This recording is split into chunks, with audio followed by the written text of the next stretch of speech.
it. Oh, you know, Come on. you can say, are we almost there? Are we almost there? Are we almost there? The journey is so long, so long.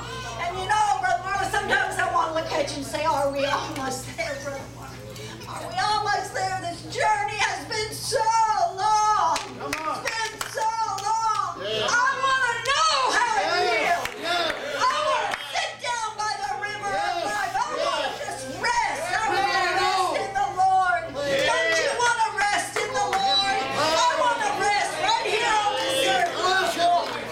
God has been so good to me. He's been more than good to me. I am not deserving of His mercy and grace, but He showed mercy and gave me grace. It's been almost 9 years, almost 10 years, has it, Larry? Yeah, right at it. About this time of the year, we were on a Wednesday night, sitting here Talk about it. in church.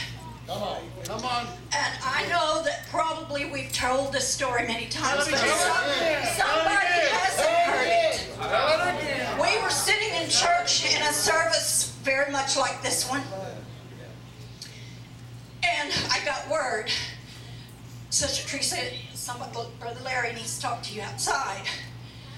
And I thought, oh, Jesus, because that never happens to me. But I went outside the door, and I looked at my son, and he was covered in blood. Just covered in blood. And I said, Larry, what in the world? He said, Mom, Dad died. And my heart, I said, what? As a matter of fact, I did that very thing. I said, what? He said, Dad's dead. I think he's still dead. I don't know. He came back to life. And my heart just, no, that doesn't happen.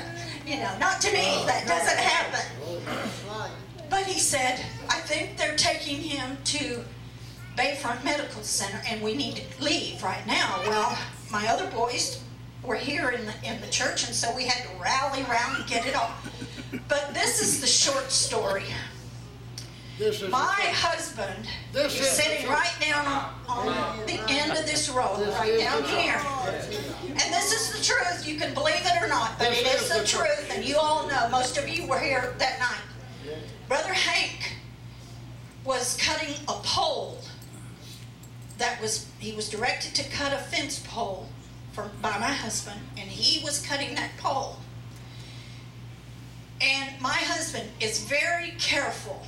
He's meticulous in his work. I'm saying all this to clarify a lot of it. He's meticulous in his work. He's a former Marine. He's just like that.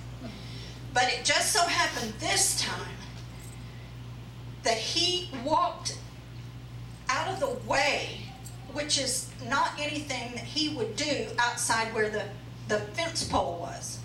And I mean, it was dangerous, very dangerous, and he should have known that. And he probably never thought about it.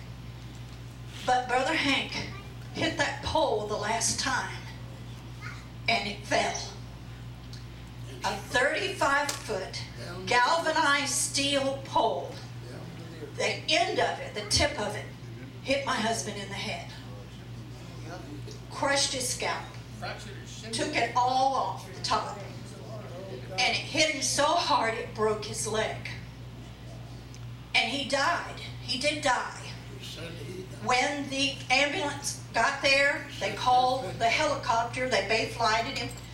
And on the way to Bayfront Medical Center, he died 3 more times. They revived him. He died. They revived him. He died. But the part that's wonderful is that this church went to prayer. This church. This church. Church. Not another church. This church went to prayer. I mean prayer. I wasn't here, but I understand they prayed like they never had prayed before. And my husband's head, and he still has the scars because I believe God let that scar be there to remind us many times. The paramedic, when they got to the hospital, we were all in the hospital, and the paramedic was given the directive to the staff there, which I guess they have to do, Sheila, when they get into the emergency room. I don't remember that, but they did. Anyway, and the paramedic said his scalp, he has from one side to the other side and down the front all the way to the back, and it was open. And the doctor in the emergency room there said no. Paramedic said yes. And we measured it, and he gave so many centimeters, and the doctor said no, there's nothing like that here. And so the paramedic walked around to where it was again, and he looked at it and he said, no, something happened, because when we picked him up, his scalp was open. It was open. But you look at my husband tonight, and you will not see that. And any time that you want to tell me that God doesn't perform miracles, you will never convince me of that. I don't care what anybody says, because I was there when it happened. And you know what? Brother Hank every day says, I almost killed my best friend. Well, no, Brother Hank, you prayed him back to life. You prayed him back to life. You prayed him back to life. And do I want to keep telling that story? Yes, I do. Yes, I do.